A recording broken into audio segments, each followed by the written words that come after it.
کتاب مقدس کو جب ہم پڑھتے ہیں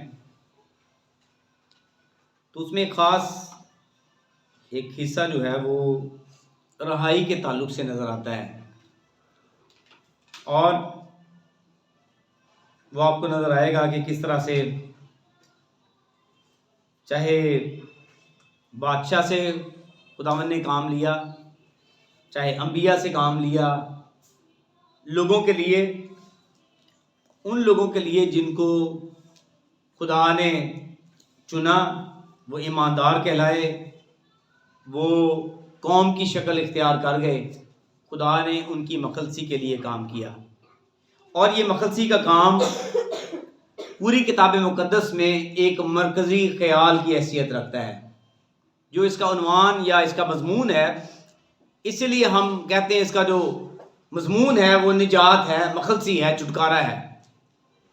اور انسان کے بارے میں کتاب مقدس بیان کرتی ہے کہ انسان کے خیال اور خدا کے خیال میچ لیس ہیں، میچ لیس تھاٹس، یہ آپس میں میچ نہیں کر سکتے، مل نہیں سکتے، ان کی مطابقت نہیں ہے۔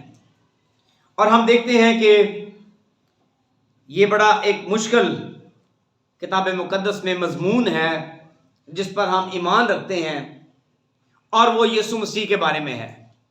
اور وہ کیا ہے کہ ایک کنواری حاملہ ہوگی۔ یہ انسانی جو سوچ ہے اس کے ساتھ مطابقت نہیں یہ سوچ رکھتی کہ ایک کنواری کیا ہوگی، حاملہ ہوگی۔ اور یاد رکھیں کہ یہ حسب نسب جو کتاب مقدس میں ہے، جو متی کی انجیل میں ہے اور لوکا کی انجیل میں ہے۔ متی کی انجیل پہلا باب 2 آیت سے 16 آیت تک، اور لوکا کی انجیل اس کا 3 باب 23 آیت سے، اگر آپ 30 آیت تک پڑھیں یا اس سے آگے تک پڑھیں یا اس کو وہیں تک پڑھیں تو آپ کو ایک خاص نظر آئے گا کہ لوگوں کے نام ہیں اس حسب نسب میں۔ اور کہا جاتا ہے اور کتاب مقدس بیان کرتی ہے کہ یہ حسب نسب کس کا ہے؟ یسوع مسیح کا ہے۔ متی کی انجیل پہلا باب پہلی آیت پڑھیں تو وہاں پہ لکھا ہے، شاباش، یسوع مسیح ابن داؤد ابن ابراہیم کا نسب نامہ، جنیالوجی۔ یہ کیوں مقدس متی کو کیوں ضرورت پڑی کہ اس حسب نسب کو لکھے؟ اگر ہم اس کو پڑھیں تو یاد رکھیں کہ یہ مقدس متی انسانی پیدائش کی منادی کرتے ہیں۔ یہ کیا کرتے ہیں؟ انسانی پیدائش کی منادی ہے۔ یہ پروکلیم ہے، جو میتھیو ہے وہ پروکلیم کرتا ہے، وہ ہیومن برتھ کی، اس کی ہیومن برتھ کی منادی کرتا ہے، انسانی پیدائش کی منادی کرتا ہے۔ اور جیسے ہم آگے بڑھتے ہیں اب دیکھیں کہ وہ مقدس داؤد کے ساتھ وعدے کی تکمیل کہ تیرا تخت عبدالآباد قائم رہے گا، اس کو پیش کرتا ہے۔ اور پھر ہم دیکھتے ہیں کہ نہ صرف یہ بلکہ اس کے تخت پر بیٹھنے اور ابراہیم کے ساتھ وعدے کی تکمیل ہمیں نظر آتی ہے، اور ایک پورا نسب نامہ ہے۔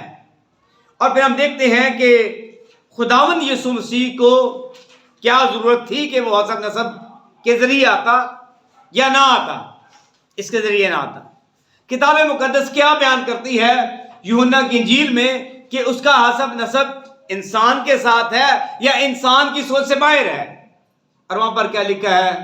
اگر ہم اس کو پڑھیں تو یہ انسانی سوچ سے بالکل الگ تلگ ہے۔ اگر آپ اس کو پڑھتے ہیں 3 باتیں اس حسب نسب سے نظر آتی ہیں، لیکن اس سے بالا تر جب ہم جاتے ہیں تو پھر ہمیں نظر آتا ہے کہ خدا ان 3 باتوں میں کیسے ہمیں قائم رکھنا چاہتا تھا۔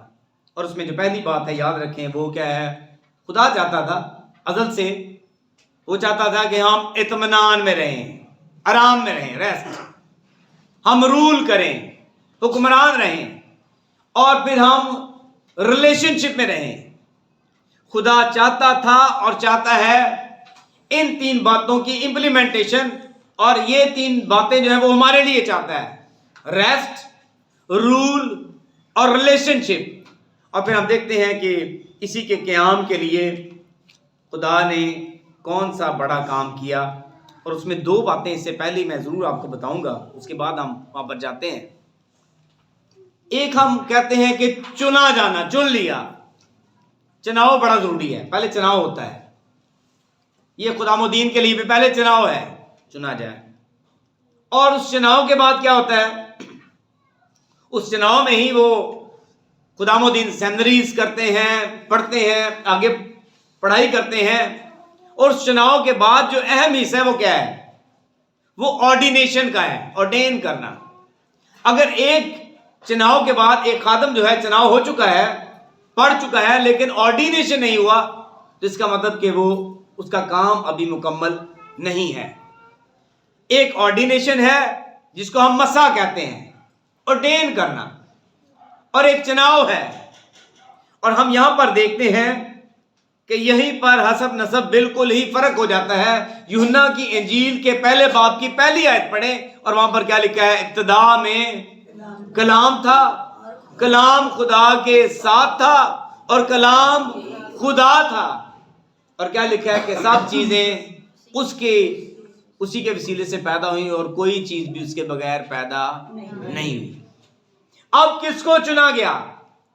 خدا انسانوں کو چنتا رہا، ان کو وسیلہ بناتا رہا کہ وہ اپنے لوگوں کو چنے، لوگوں کو چھڑائے. لیکن اب خدا نے ایک اور بہت بڑا کام کیا ہے، اور وہ کام کیا ہے؟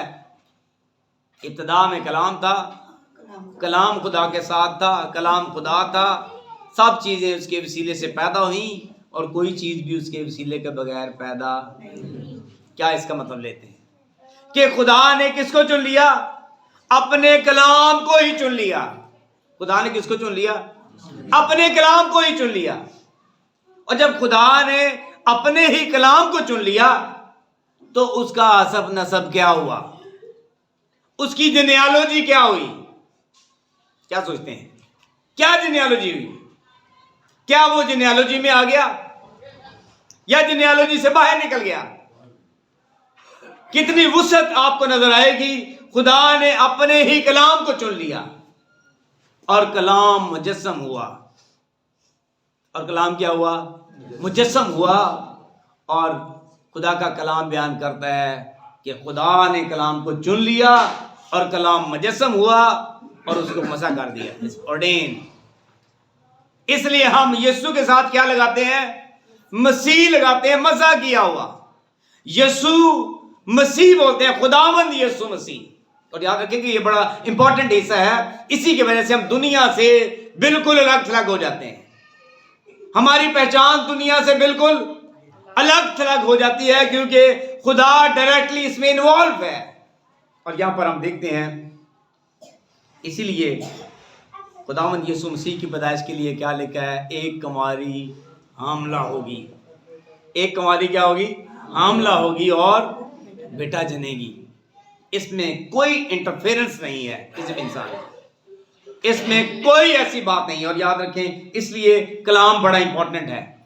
میں اس لیے آپ کو اس کی 3 اکثر اقسام بتاتا ہوں. پہلی قسم کیا ہے؟ کلام ازلی ہے، ازلی کلام. کلام مجسمی ہے، مجسمی کلام. اور تیسرے نمبر پر کیا ہے؟ تحریری کلام. کلام تحریری ہے. کون کون سا کلام ہے؟ ازلی کلام، مجسمی کلام اور تحریری کلام. یہ کلام بڑا ہی امپورٹنٹ ہے. یہ ازلی ہے. ازلی کلام کیا ہے؟ خدا بات کرتا ہے، خدا کہتا ہے. اور مجسمی کلام کیا ہے؟ یسوع مسیح. اور تحریری کلام کیا ہے؟ وہ آپ کے ہاتھوں میں ہے، کتاب مقدس. یہ کلام بڑا ہی امپورٹنٹ ہے. اور یاد رکھیں کہ اس کلام کے بارے میں ہی لکھا ہے اور کلام اپنے ہی کلام کو چن لیا، کلام مجسم ہوا. کتاب مقدس میں آپ کو یہ دونوں باتیں نظر آئیں گی کہ اس کو کیا کر لیا گیا؟